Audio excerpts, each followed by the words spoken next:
Hi everyone, and welcome back to Middle East Breakdown on ME24. With you is Hayvi Bouzo and Dan Feferman, your co-founders and co-editors of Middle East 24. We are, as always, trying to go deep into the developments that are shaping the Middle East and to give you more clarity, context, and expert insight.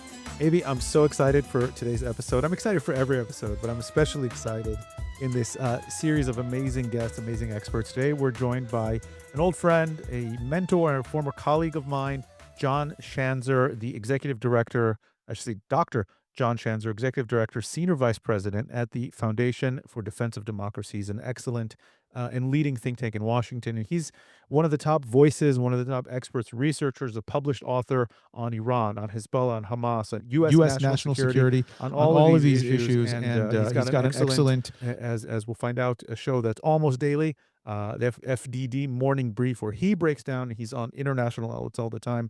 So I'm really, really excited to have John on the show with us, finally to break down and dive into the kind of the behind the scenes and the policy and the thinking on some of these breaking hot issues of the day. Absolutely. And I'm really happy that he's joining us too. I've had him before on a podcast that I hosted called The Untold, but that was during COVID. That's like a century ago. So it's really exciting to have him on. And before we begin, make sure to follow Middle East 24 on X, Instagram, Facebook, and YouTube.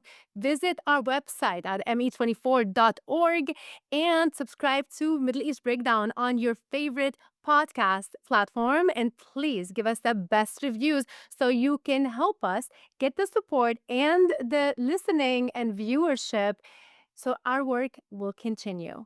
Thank you so much for joining us. It's great to have you on. Great to be with you. It's nice to finally have you on my show, John, after you had the courtesy of having me on your excellent morning briefing podcast. But Uh, before we jump in, we need to say happy birthday to our dear Havy, who is turning 28 once again. And happy yeah, birthday. And thank you you're so not going to sing happy birthday in Arabic to you, but we did before the show.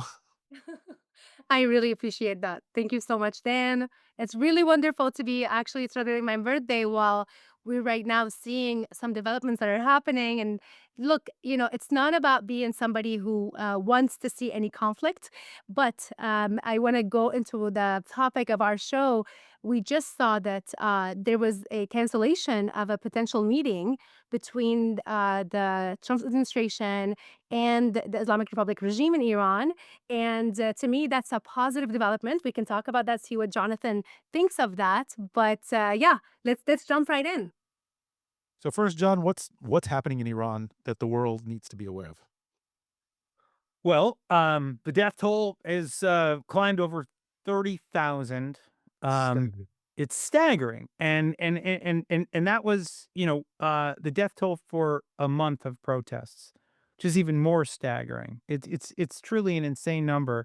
Now, of course, there are people who say, well, it wasn't the regime that actually did this. Well, the argument is that, well, they brought in the regime did it. They just brought in thugs from around the Arab world. So Right. you had From Iran, Syrians from and Lebanon. Iraqis and Hezbollahis that were doing the killing on behalf of the regime because Iranians wouldn't want to do it themselves. But this is obviously all happening amidst just a downward spiral of an economy in Iran. It's 1.5 million rial to the dollar, give or take. Zero purchasing power for the currency in the Islamic Republic right now. Obviously, water problems, electricity problems, overall management issues. The protests have only exacerbated the sort of lockdown or the paralysis that they're feeling inside the regime. And of course, it's all happening after the 12-day war from last year, where the Israelis absolutely dominated the skies over Iran for 12 And days. embarrass the regime. Yeah, and the regime looked absolutely feckless. Nobody had ever had to go into shelter in Iran before. I mean, since the beginning of the Islamic Republic, they had never experienced anything like this. It was a total, they went into total defense mode. There was no offense to mount other than a couple of ballistic missiles that got through to Israel. And then, of course, Donald Trump drops the midnight hammer. So, you fast forward to December 28th of late last year, and the protests begin, and it has just rocked the Islamic Republic. And now you have Donald Trump basically saying, a couple of weeks ago, I don't want to see any mass killings. Turns out Oh, the regime did exactly that, and they were, engaging in executions of prisoners, in mass addition to shootings mowing in the people down. streets, executions of prisoners, injecting them. I'm hearing reports that they're injecting them with something so that they die afterwards. I saw that report too, but that apparently was one thing that I think swayed Trump. But Trump, if you ask me right now, kind of where I've got some doubts, right? The big issue was Trump going to go, or Witkoff, maybe more specifically, his envoy Stephen Witkoff, were they going to go for a nuclear deal, or were they going to go for a deal that was going to defang the regime once and for all? And there you got to think about really three things, not just nukes, because let's be honest, there's not a lot there as far as nukes. I mean, Trump Right. bombed It's the been rolled Not back. that much left. right. So what we're talking about are proxies and missiles. Mhm. Those are the things that can threaten the rest of the region, which I think that's what Donald Trump, he's got a vested interest in a couple of things here right now. He wants more investment from the Gulf states. He wants better relationships with the Gulf states because they've got a lot of money to spend. And he sees them as important allies of the United States. I think some of them are more important than others, and we can talk about which ones I think are more valuable, which ones are less. But he's not And we're, wrong to look at them as like people with cash who want yeah, American weapons, American technology, American services, American products. This is a good thing but you cannot have bigger and more investment when you've got an Islamic Republic that is threatening to destroy all of it. So it's good business for Trump to want to remove this threat. And on top of that, he's staked a lot of his reputation on the rebuilding of Gaza, this board of peace that we saw rolled out in Davos a couple of weeks ago. I want to go back to Iran here for a second because, you know, the concern that we had, and Havy and I have discussed this on the show, on different, previous podcasts that we've had. Do you have a sense that the regime, that the White House, sorry, the administration in Washington has decided, and therefore the guiding direction behind its policy and strategy is to collapse this regime? Are they willing to accept something that actually, if the Iranian regime, and we can talk about the Iranian regime's perspective in a second, but if the Iranian regime, if Khamenei comes and says, I'm willing to go back to the JCPOA, I'm willing to freeze the program, I'm willing to even, give up the ballistic missile program, at least for a time, or pretend to, even though a good half of it was destroyed already. I'm willing, let's say, I don't think he is, I'm willing to give up the proxies, again, at least pretend to. Do you think Trump and this administration accept this regime's survival for those three bargaining chips, or have they made a decision that this is a time to just press on this regime until it collapses? Okay, I'm going to answer that maybe not directly for a minute, but just hear me out on the scenarios because I think it's important to understand the three or four options that right now, as I see it, are at the disposal of this administration. And then maybe one of those is the Maduro option, but I'll let you. And that is one of them. Okay. And I think that's important. And that is you lay siege to the Islamic Republic as the United States has. You get the Armada, on off the shores of Iran, a couple hundred miles off. Special forces are poised to act. Um, and right now, I guarantee you, they're talking to people inside the regime, right? Um, I There don't seem to be think defections every day. I'm seeing right, we're defections all watching the time defections, online. but I think they're trying to figure out with somebody willing to take this thing over and turn it into something that's going to be more palatable to the United States, something that's more acceptable to the United States. I think Trump saw some, I'm not saying that, Trump goes in and sends special forces to nab Ali Khamenei, the supreme leader of the Islamic Republic, In the but tracks. they could arrest the guy. They could put him in jail. They could kill him. And then somebody else takes over and the guy's going to be more, but What do they call it? Not regime change, but regime moderation or regime alteration. it's What something, was the right? term? Yeah. Yeah, right, and so I think that's one option, okay? You have another option, which is you negotiate with the regime to the point that it agrees to certain, major concessions, and then I gotta say, if the regime concedes, it's no longer the Islamic Republic, it's something else, right? The Islamic Republic threatens the region, and they, are sponsoring proxies and they're building missiles and they're looking to create mayhem around the region. If they agree to not do those things and they're held to the standard to which they've agreed, well, then they're not the Islamic Republic anymore. They're the Islamic Republic light.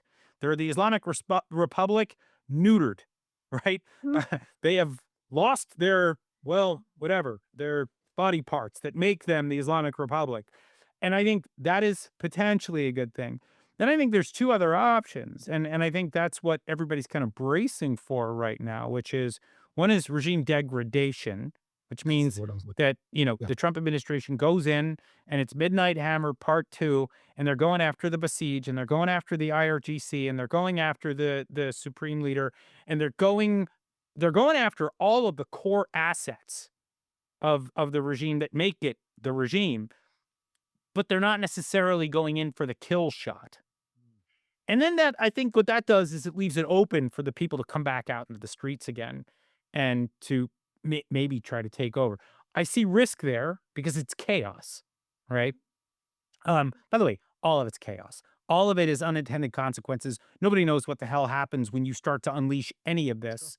But I think it's more risky when you start looking at half measures, military measures, combination of both. Then the last part of this, which is, regime change as such. We're calling for it. We're hammering everything and everybody that is associated with this regime.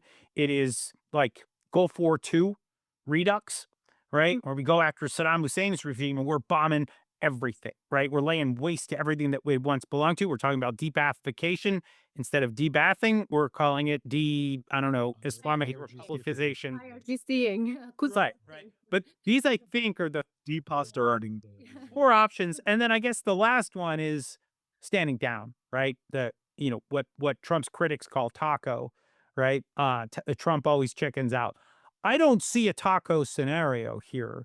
The fact that he just canceled talks in Oman because he didn't like what was When going we on. talk about this, because this is major, and I think this kind of takes out maybe a couple of the first options that you were talking about, because the canceling of these talks maybe will not allow for this kind of, let's, change things here and there. Let's, kind of take out the ballistic missiles. You start, stop your support for the proxies that you have all over the region, and then we'll let you stay.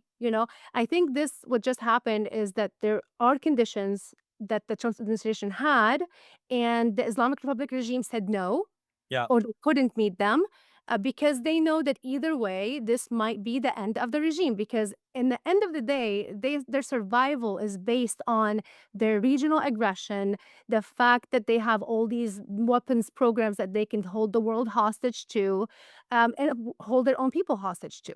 But I mean, the fact that it collapsed, does that mean that maybe we're left with the last two options that you just mentioned?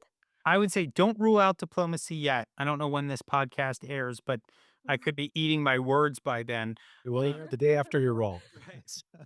We But try to get it out as soon as possible. right. It's funny. I've done a couple of recordings like this where I'm like, oh my god, I don't know why I'm saying this, but I feel like I got to say it. Yeah. What they tried to do was the Islamic Republic tried to outmaneuver Trump, and Trump said absolutely not. You Mhm. don't get to call the shots.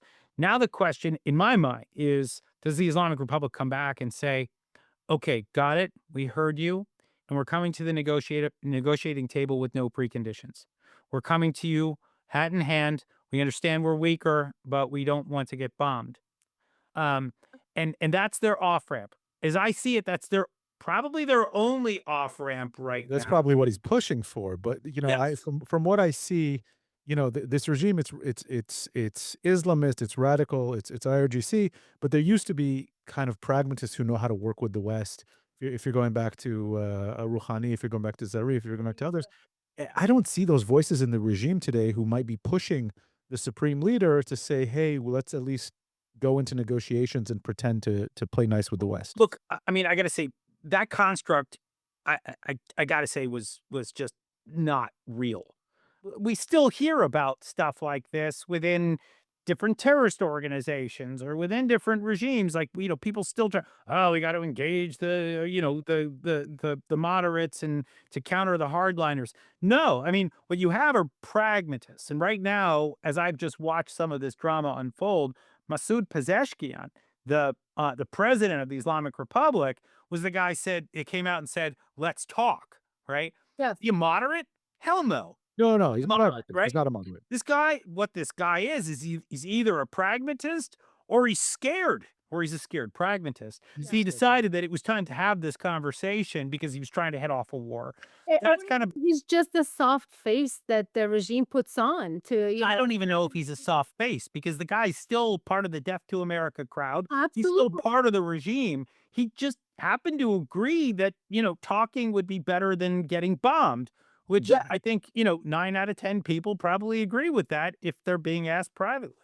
Yeah. So the question is taco or fafo, right? That's the question. And I mean, it already does. Look, it's funny. I've had a debate with some colleagues about whether this is all positive or not. And people were really afraid about, are we going to get into negotiations and are we going to get fleeced by the Iranians, because the Iranians always fleece us in negotiations. They're good at that. We lose our pants, within 5 minutes of walking into the negotiation, and we come out wearing our boxers, right? Like, this is not what you want, right? But I got to say, this entire thing, reenacting what just happened in Venezuela, right? And leaving the Armada out there and just like, you know, just snarling, right? And letting them know we've been baring our teeth. We've been letting them know that we're ready to do something and that it's on them. That to me feels positive. Now, I mean, it can always go negative here. We could lose the initiative.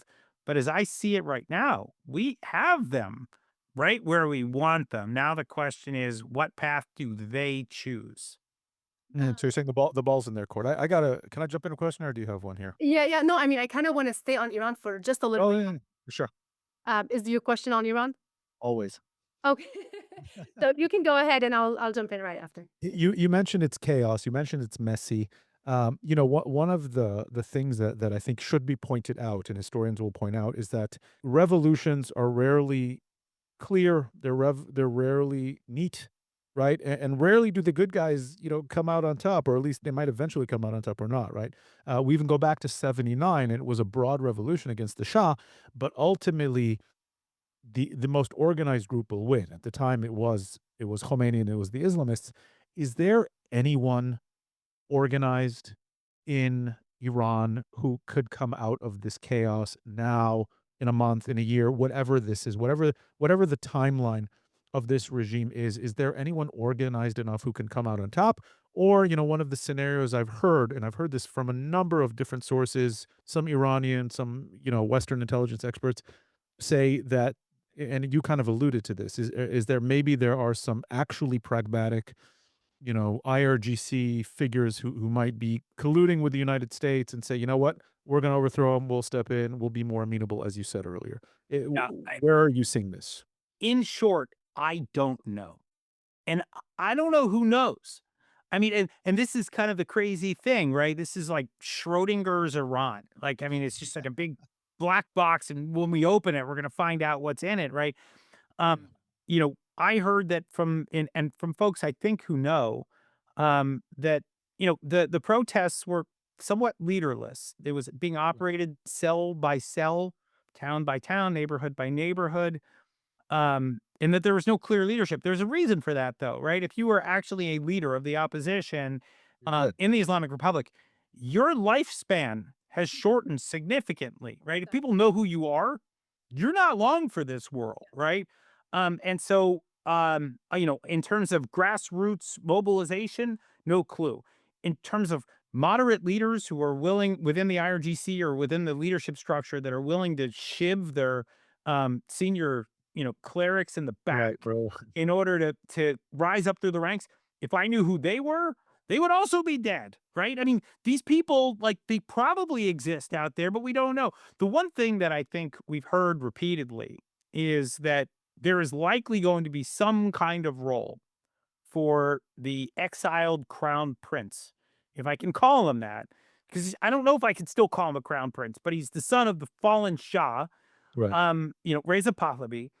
His calls for going out into the streets actually resonated with the people of Iran.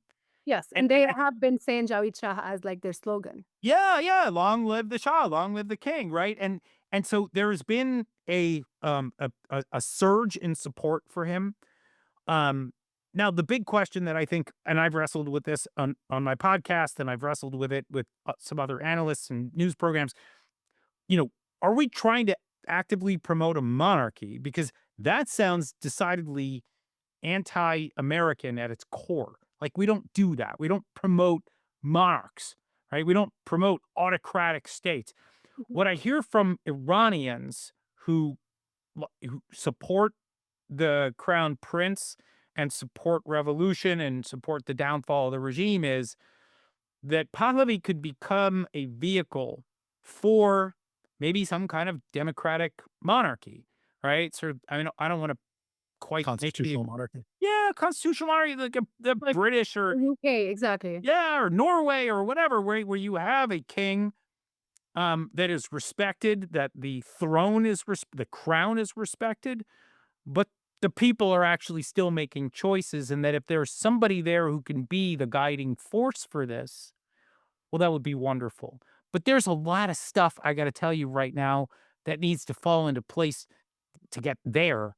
I got to say, for anybody that, and Dan, you and I worked together during the lead up to the Iraq War and the fallout from the Iraq War. That was like, God, ancient history.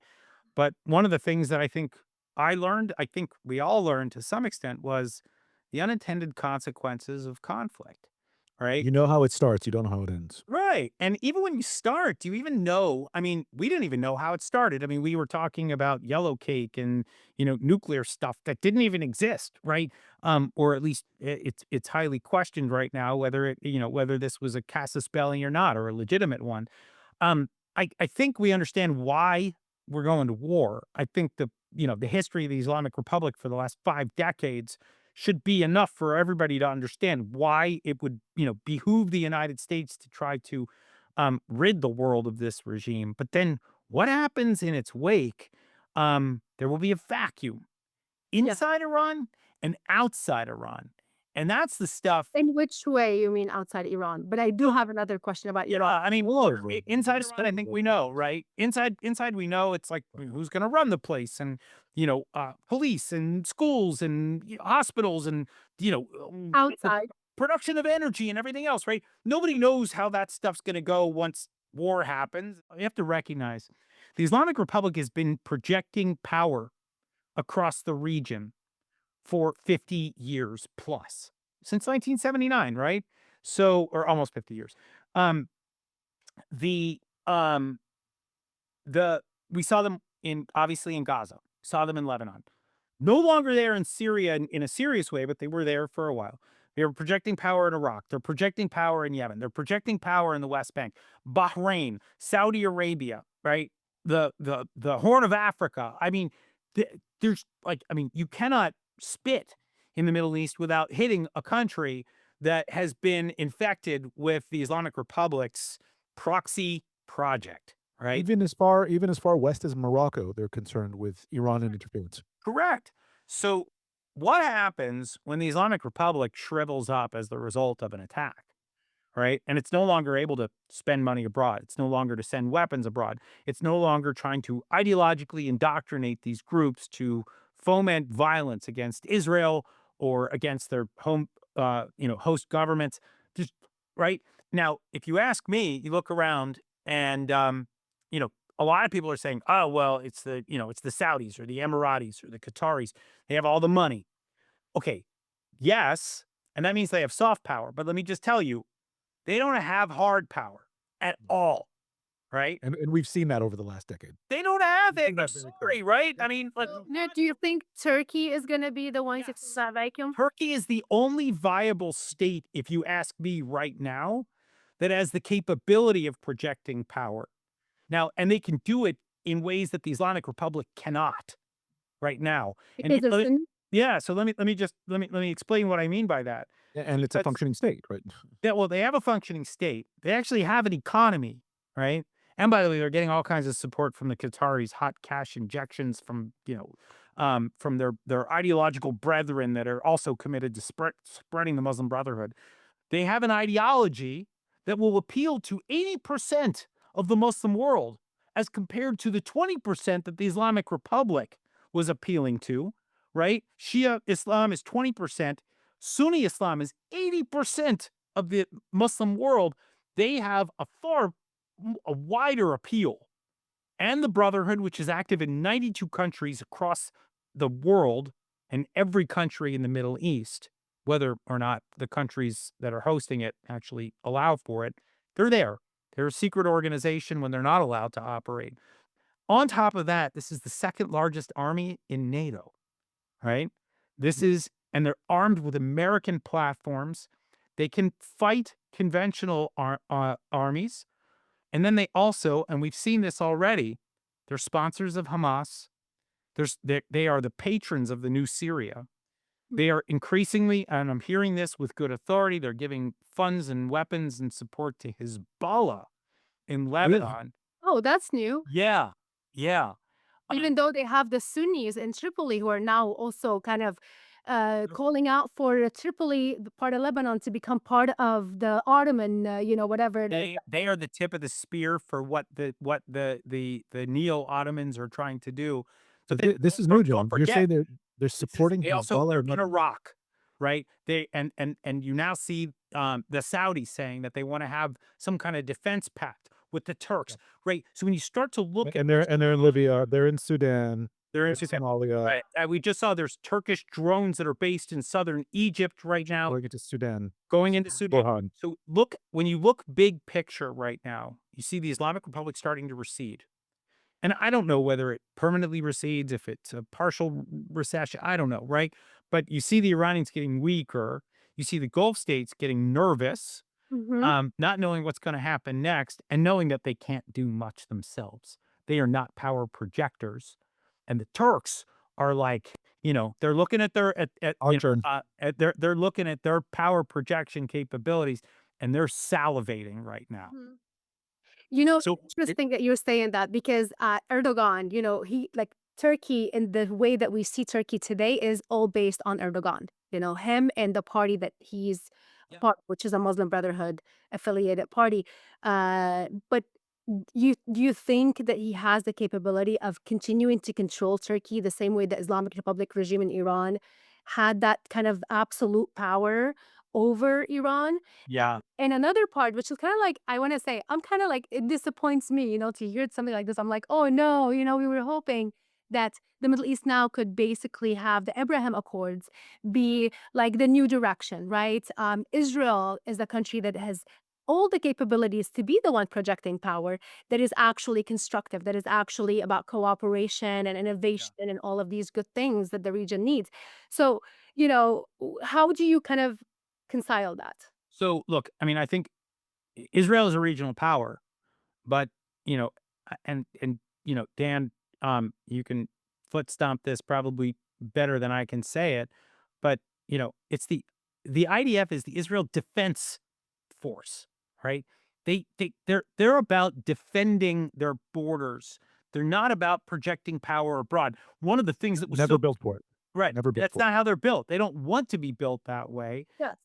What they were able to do in Iran in June was remarkable, and was the result of an ingenious plan, and also a series of, I think, happenstance, fortunate events for Israel that enabled them to go in and dominate the skies for 12 days. But that's not how they're built, right? I think that they're starting to project power in the Horn of Africa.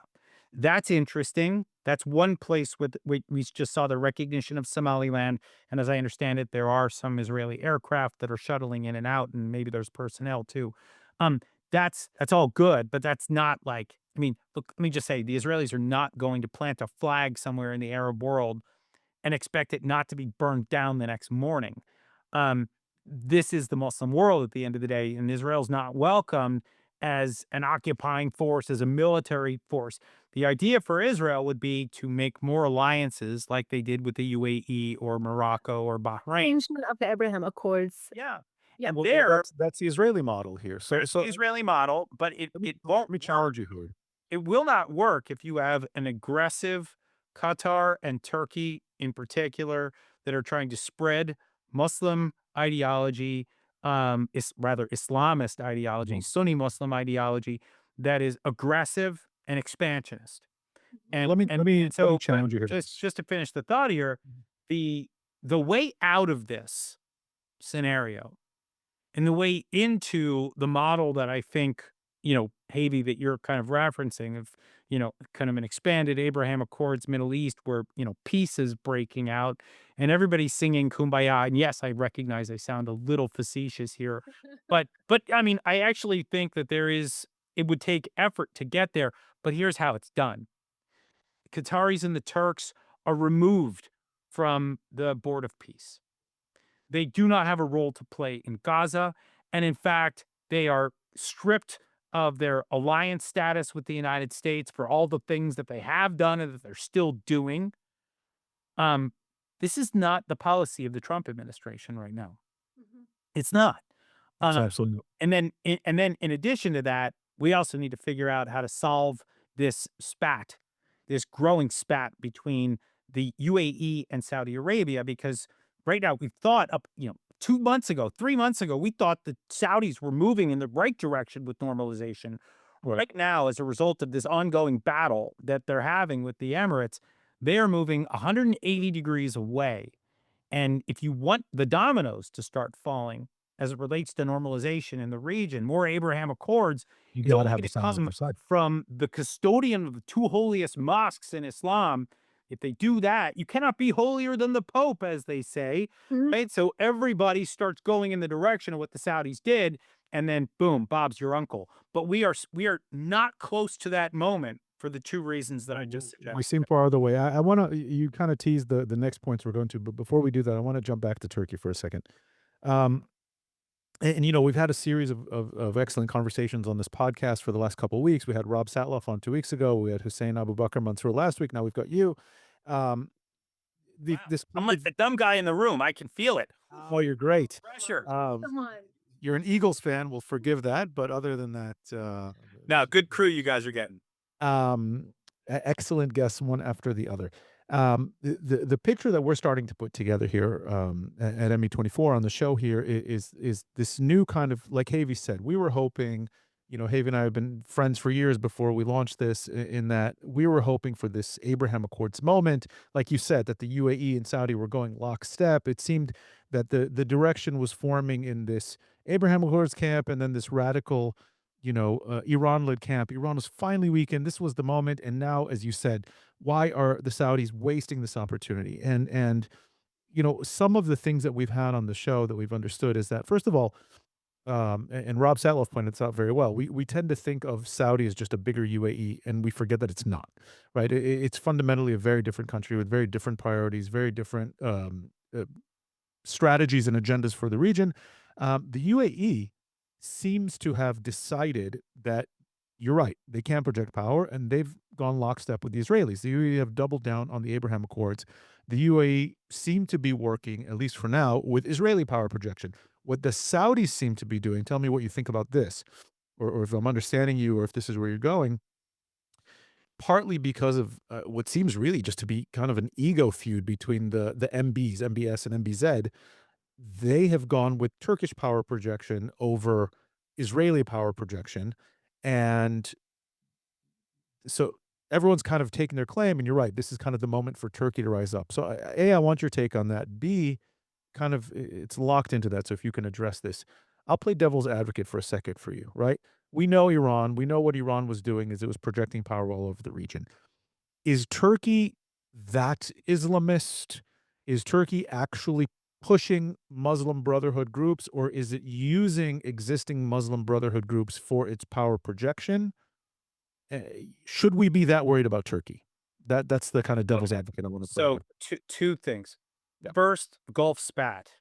Um, I will say that there is something so trite about what is going on right now between the UAE and Saudi Arabia. It's the like the most boring stereotype of Arab Emirates at each other's throats for no reason, right? What these two countries, with these two leaders need to understand is that their success lies in their shared vision for a region that is at peace with itself, the neutering of the bad actors. I do think that history will prove the Emirates right. I wonder at what cost. In other words, as the Saudis flirt with the Turks and the Pakistanis and the Qataris, they had gone for a time in a totally different direction. They had turned their back on Islamist malign actors around the region. I cannot explain fully what occurred here, but they have reversed course. And I see this diversion as so harmful to the region because for a while they were all talking about pooling resources and getting the best out of the region. There is something though that I think I have to note, which is these mega projects where it looks like in Saudi Arabia that the wheels are coming off the bus with like Neom and some of these Oh, other. they lost like $50 billion on the Yeah, and apparently it's not playing out Yeah. the way the crown prince had wanted. And when you start, this is a traditional thing in the Arab world. I'm not telling you guys things that you don't know, but when you start to see sort of internal malaise, often what a lot of strong men will do is begin to project venom outward, right? And sometimes it's toward Israel, sometimes it's toward other countries. Um, that's a little bit of what's going on here, I think. There's a bit of panic that's going on, I think, on the part of the Saudis. Oh, that makes sense. That Right? makes sense. That's how I see it for now. Now, as for the Turks, and I gotta say, I'm gonna lump the Qataris in because I think they're an axis. They're in the Muslim That's Brotherhood axis. These two, they function together in I think very discernible ways. They worked assiduously to promote the Muslim Brotherhood throughout the Arab Spring. I mean, we were seeing Turkish flags and Qatari flags being risen up over the skies of Libya or Syria or Egypt, even for that matter, right? They literally are people, raising these flags. I remember, Erdogan used to get up and talk about the coup and the counter coup in Egypt, and he used to, always put up his four fingers. He's adopted the symbols. The Qataris have embraced the brotherhood. They host the brotherhood. They fund the brotherhood. They are committed to promoting this ideology. I don't think there's any doubt about that. And it's been a vehicle for them to acquire power, to project power. Um, and then at times, it is also a moment where they can acquire entire countries. And this is what I think the new model is, and this is actually what frightens me a little bit right now when I look out at the region. The Turks, people don't talk about it that often, and the Qataris, I think, with their money, Turks more with training and weapons and intelligence, they engineered the sacking of Syria. If you looked at where the HTS army came from, Exactly. They're on the border of Turkey. they came from southern Turkey and they marched down and they conquered one city after the next. And now, who is in every meeting with Ahmed al-Shara when he is negotiating international deals? Who is like whispering in Tom Barrack's ear, the ambassador from Turkey, who's now also got the Syria file? I mean, the Turks are there and they own it, right? I would argue that what we see actually even with the Taliban in Afghanistan, this was a Qatari engineered process. And so now what they actually have are like two armies, two countries, two central banks, in addition to territories where the Brotherhood is still battling for control. So places like Libya or Sudan, or I guess to a lesser extent, Egypt or, in Yemen. But you get Somalia also. Yeah. Somalia, right? Somalia, But you get a Somaliland. sense that these guys have a stake Mm. in the promotion of a certain kind of Islamist governance. And people don't call some of these states, they're not like, oh, well, Shara is a brotherhood. It doesn't have to be the brotherhood. This guy's garden variety Sunni Islamist that was once Nusra Front partnering with ISIS and now is moderated. What does moderated mean? It means that he's probably closer to the brotherhood than he is to Al Qaeda, but it's a distinction without much of a difference. But this is what I'm watching the Qataris and the Turks trying to promote. It is this is some high level stuff.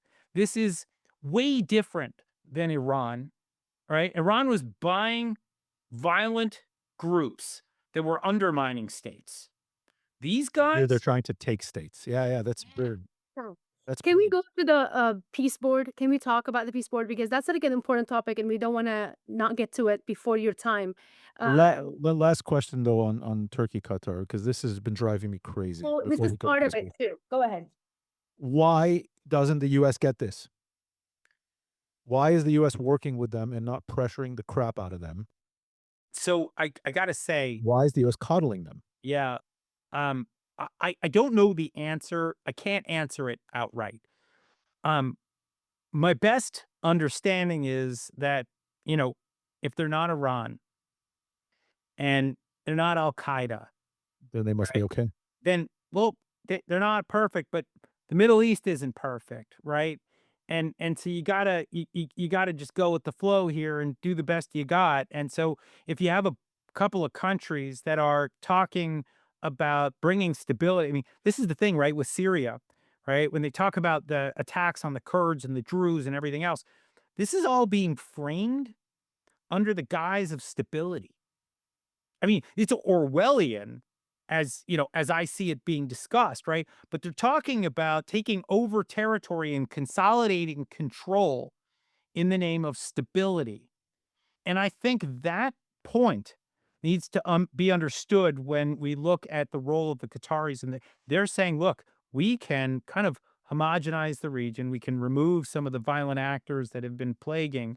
Yeah, you know, some of the people that may be coming in, they may not be the most savory, but they'll be answering to us. And we've got a plan, guys.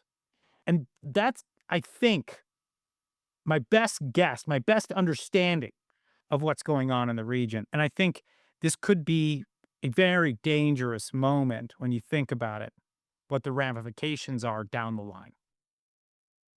The Trump administration seems to be very keen on making deals and letting people, okay, let's have you create, like this deal here, this peace deal here, and we don't want to be as involved, right? Like we need to be out. We want you guys to work with each other. That's basically the kind of approach, right, that we've been seeing from the Trump administration. Yeah. Now, in terms of the peace board, you mentioned something important about the involvement of Turkey and Qatar, which also Israel clearly completely rejected for all the reasons we just discussed, knowing the connection and the support of both Turkey and Qatar to Hamas, the history of, the kind of the role they've played in these different conflicts, the support of terrorist organizations, basically. But also one of the things about the questions about the peace board is that how are we going to be able to implement these types of transitions while we still have Hamas Yeah. inside of Gaza armed today? So, Nobody refuses to disarm them. yeah. Well, Yeah. I mean, look, Nobody's willing to disarm them. I got to say, I'm of two minds on this. And I mean, on the one hand, I fully reject the participation of Qatar and Turkey in the Board of Peace. I think they are, they don't belong on anything called the Board of Peace, given their role in fomenting war. And I think we need to be clear about this. They've been sponsors of Hamas since well before the October 7th attacks. But then we also saw, Hamas guys going to these two countries, having the red carpet rolled out for them. And we know that they have financial nodes there and leadership structures there. I mean, it's insane that they should be on this. I think the administration is basically saying we're going to have them inside the tent, pissing out, as they say, as opposed to pissing in the tent, right? From outside, right? So we need to bring them in and we need to co-opt them. We need to get them to work with us in order to get to where we want to go. Now, if you ask me if I think that that is a viable strategy, I got to tell you, I'm not convinced. I think that these guys are at their core Hamas supporters that want to see their client prevail at the end of the day. Both countries have been working to preserve Hamas, not dismantle it. And I mean, the wild thing is that the ceasefire that came about in Israel, that saw the release of the 20 live hostages and the rest of the bodies and everything, would not have happened without Qatar and Turkey. I can say that. Now, I also would say that it wouldn't have happened unless Israel hadn't bombed the Hamas, quasi headquarters in Doha. That's what scared the Qataris and made them go to Trump and say, we want security guarantees. And he said, fine, I'll give them to you as long as you make a deal that gets all the hostages out. And there you go. That's how it all got there. So what that shows me is that the Israelis need to continue to find ways to get leverage over the Qataris and the Turks. They need to feel fear that if they don't do what is being asked of them, then they could be in trouble. And that's where I think Israel needs to maintain its vigilance and its force posture around the region. And I don't know where we get more leverage next, but it will be important to try to find it. And this is interesting to me because I can't quite see the playing field yet. But there's one other thing that I think I should just note here. The idea of not moving forward with phase 2 of the 20-point plan because Hamas is not defeated, in my view, is stupid. Interesting. And I got to tell you something. I found myself sort of surprised at my own sort of epiphany on this. Every once in a while I say something where I'm like, "That's dumb," and then I'm like, "No, actually, I agree with myself." Um, and, That's a but good thing if you yeah, do yeah. Both Um, can be true. That's dumb. I agree with myself. yeah, Let's- yeah. You gotta outside of the keep box. surprising So yourself a little bit. sometimes people who think outside of the box are the ones who are seeing things clearly. But let's see. I want to hear what Yeah, you. like, tell me what you guys think. But Yeah. if you give Hamas a veto on moving forward with the creation of whatever is going to replace it, then you're losing. You've automatically lost. So look, let's look at what's going on here. Hamas started this war. They had 35, 40,000 fighters, and they had 15, 20,000 rockets, and they had the ability to, to attack Israel, physically cross the border and slaughter 1,200 people and take 250 odd hostages. Now they cannot do any of that. And on top of that, they have lost 53% of the Gaza Strip. They now control half of what they had. They've got like no capabilities to send rockets. They cannot charge the fence. They can barely mount an. I mean, I'm watching the smuggling attempts of getting weapons into Hamas controlled territory, and they're flying drones with like 2 M16s. Huh. Okay. This is not a serious threat to Israel, right? So when you look at it, they're weaker. They don't have a lot of power. They don't have the ability to project power. It's annoying that they're still around, and they've agreed reluctantly to, you know, try to control this small piece of territory, which I think can be made smaller. Should Israel want to go in and take another 10% tomorrow, it would not be a particularly fierce battle, in my view. I maybe I'm wrong, but like I don't see this as like a lost cause. Hamas is not strong here. And the idea that we're like, okay, well, they're weaker, they control less territory, they don't have rockets, they don't have any of this, but we're not letting anything move to the next phase to discuss their ouster until they're totally dead and nobody wants to fight them. Like literally, there is no international force that will go in and fight them. There's only the Israelis. Yes, it's Israel. I mean, It's Israel. So either Israel needs to go has in to and be the finish idea. the job and then take all the beating from the international community about Which we don't want to do over here. nobody wants to do. So if you have no choice, if it's either the status quo waiting for Hamas to somehow magically be dismantled, or you start working through an international system that starts to talk about the dismantlement of Hamas, and you show Hamas that there is political will internationally, that their days are numbered, Mhm. I'm going to choose the latter. Look, if you ask me if I can Makes sense. wave my magic wand and say, all right, Hamas, by tomorrow, you're gone. Okay, Yeah. look, this is a terrorist organization that doesn't want to just roll over. So let's use the pressure points that we have.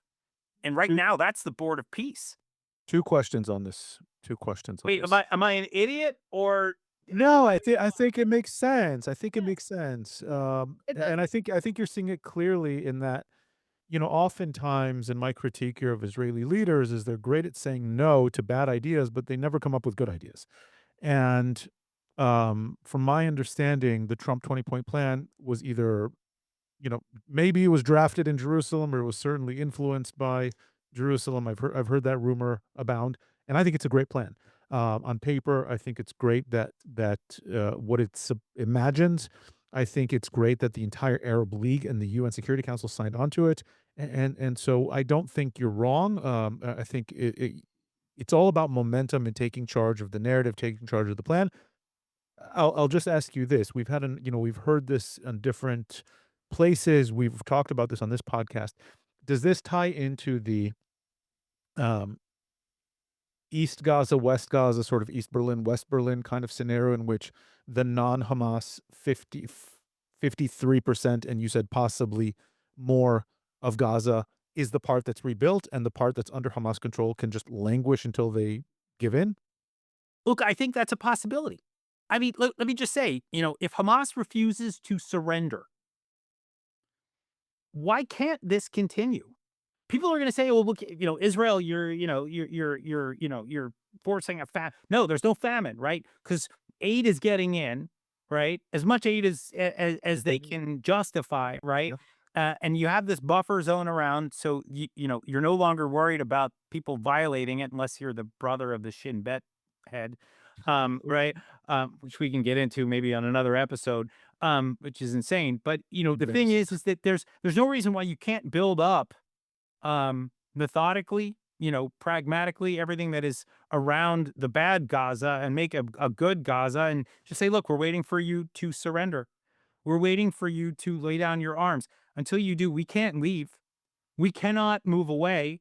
We are going to have to keep our army deployed around, the red zone, as folks are calling it. We're going to keep our forces in the yellow zone.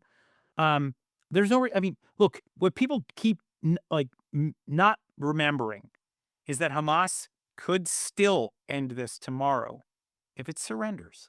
They could have ended it All they on have to October do 8th. is hand in their weapons and walk away. And Absolutely. Look, Jonathan, before you have to leave, two questions to wrap up because, and I know that you have to leave. So one question is that the Board of Peace also talked about Sudan, interestingly, as like basically that the war in Sudan has to end as part of the missions for the Board of Peace. If you can tell us what your thoughts are on that. The second question to end this, because it's like I have to wrap up with Iran. I want to ask you, what's your recommendation to the Trump administration on Iran? What is the scenario that you think would be the most effective and actually, to end the regime in the best way possible that for the people of Iran? Yeah, I mean, look. So first, I think let's just understand that the Trump team is looking at the Board of Peace as something that's bigger than Gaza. When you it heard looks like Trump they're trying to replace the UN. That's what it looks like they're trying. maybe. I think right now it's like a placeholder, and we'll see whether it develops in that direction, right? They're nowhere near what the UN could be, or yeah, I mean, because the UN's not, it's not operating optimally anyway. But the Board of Peace is just getting started. But the Trump team, they're looking at 8 or 9. I think Trump mentioned 8 or 9 different conflicts at Davos as he talked about the Board of Peace and all the different ways that he's working on trying to make the world a better place.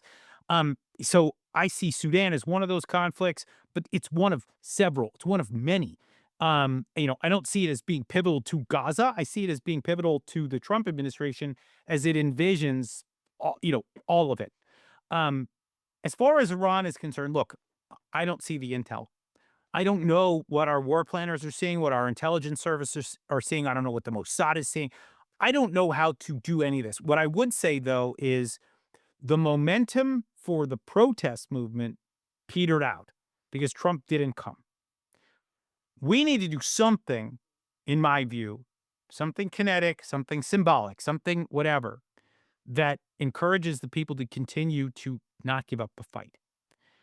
Because they are the key to whatever happens next. it's not going to happen without the people of Iran. And they have to have faith in us. They have to believe in the West. And that's what I'm looking for.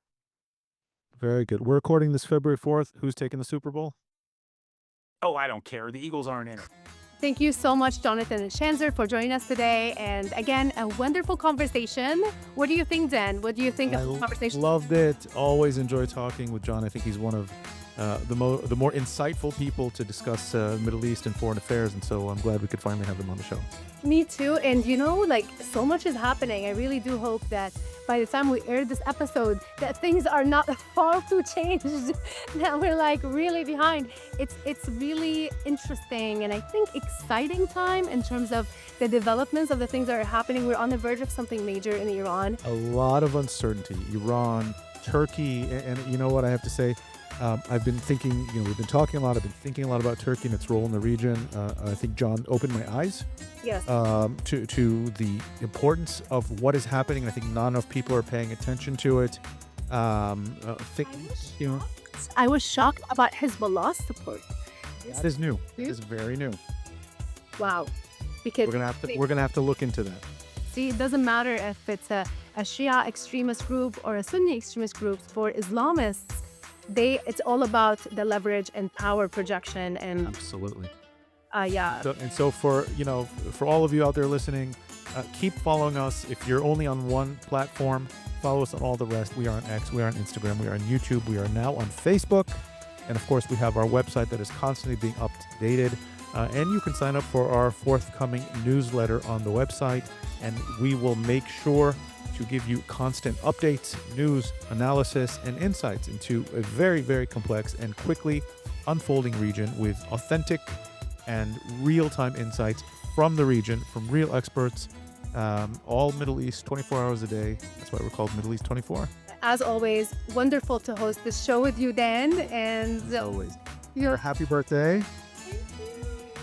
And enjoy the Super Bowl. We're recording before, we'll air it after, but enjoy the Super Bowl. I know I will, even though I'm watching it in the middle of the night here in the Middle East. But you enjoy it at a nice normal time in America. I actually used to be like the biggest fan of the Rams. Almost made it. They were in St. Louis, Missouri, and now they're in LA, and I've been just their biggest fan. But I'm a Bears fan, and although I've been tortured for many, many years, we finally had a good season. But I was able to enjoy it. for the Bears now, go Bears! Yes. All right, but they're not playing. So let's just. Pro the Bears, I'm pro the Bears. I appreciate it. The entire Middle East, I am assuming, appreciates it.